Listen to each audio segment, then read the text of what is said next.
পেনাল্টিটা আমার মনে হলো বক্সের বাইরে ছিল, মানে ফাউলটা মনে হয় বক্সের বাইরে ছিল, সঠিক ঠিক দেখিনি, আরও ভালো করে দেখে বলতে পারবো। তবে আমার মনে হলো যেটুকুনি রিপ্লেতে দেখলাম যে বক্সের বাইরে ছিল ফাউলটা। আকাশবাণী কলকাতা, শুরু হচ্ছে মহিলা মহল।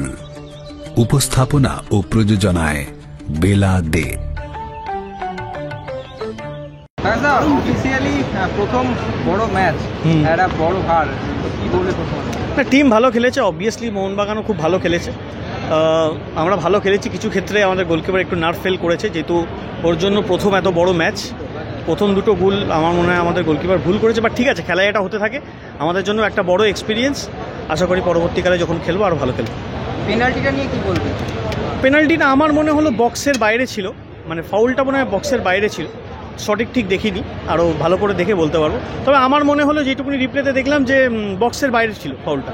বাট ঠিক আছে, এটা পার্ট অফ দ্য গেম, এটা হতেই পারে, রেফারিও মানুষ। বলছি 5 গোলটা মানে খেলায় 5 গোল 6 গোল সব কিছু হতে পারে। আমরাও তো 8 গোল দিলাম বিএসএফকে, কিন্তু খেলাতে গোল মানে আমি 5 গোল খেয়েছি মানে আমার টিম বাজে এরকম না, আমার টিম যথেষ্ট খেলেছে, প্রাউড অফ মাই টিম।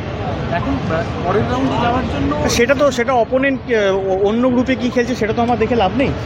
আমরা কোয়ালিফাই হলে আমাদের জন্য ভালো, আমরা নেক্সট রাউন্ডে গেলে আমাদের জন্য ভালো, বাট ডিপেন্ডেন্ট লোকেদের জন্য, মানে অন্য গ্রুপের জন্য ডিপেন্ডেন্ট, তো সেটা এখন আমরা ভাবছি না। এবার যদি হয় তাহলে ভালো, আমরা কোয়ার্টার ফাইনালে খেলবো।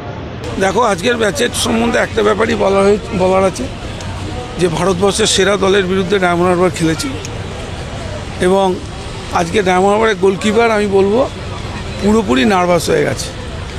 ও যেভাবে গোলগুলো হজম করেছে প্রথম দিকে, দলের মনোবলটাই পুরো ভেঙে দিয়েছে। খেলাতে এটা হয়, কোনো অসুবিধা নেই, তবে এই দলটা সম্বন্ধে আমি আশাবাদী। বেশ কিছু ভালো কামব্যাক করেছিল, আর সেকেন্ড হাফটা 10 জন হয়ে গেছে।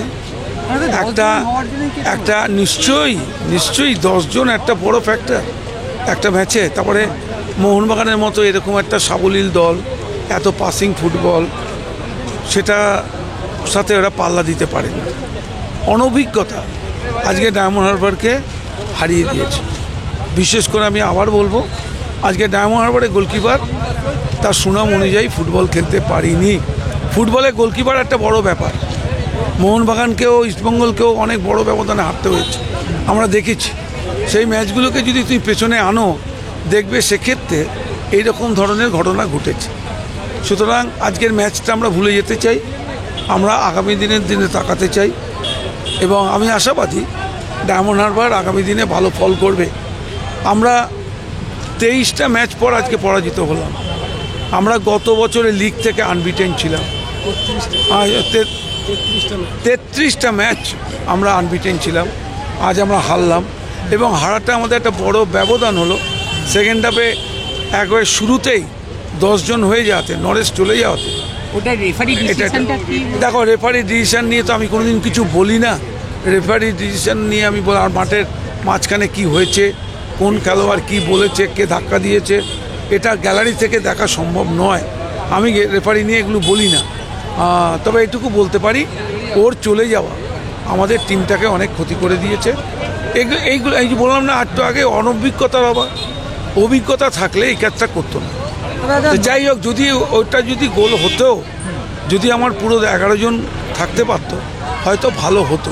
যাই হোক, নকআউটে যাওয়ার এখনো একটা চান্স আছে ডায়মন্ড হারবার। না, নকআউটে যাওয়ার তো চান্স আছে, দেখা যাক। যদি আমরা জিতে পারি, আমরা নিশ্চয়ই আবার ভালো ফুটবল খেলার চেষ্টা করব। Extra time.